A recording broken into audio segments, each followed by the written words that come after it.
यशोगाथा महिलांची मध्ये गव्हर्नन्स सोनाली घोष काझीरंगाच्या इतिहासातील पहिल्या महिला संचालक।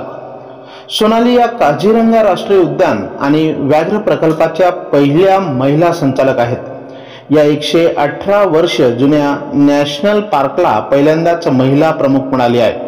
वन्यजीव क्षेत्रातील सोनाली यांचे हे यश त्याचे उदाहरण आहे। त्या 2003 बॅचच्या IAPS टॉपर आहेत। काझीरंगा येथूनच प्रशिक्षणार्थी म्हणून त्यांनी कारकिर्दीला सुरुवात केली।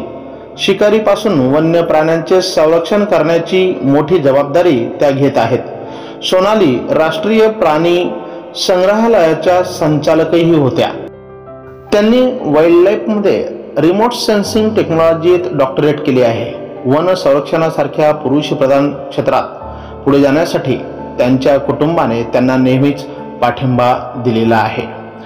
या आहेत आपल्या वुमन ऑफ द इयर कोट्यावधी महिलांचे प्रेरणास्थान सोनाली घोष। धन्यवाद।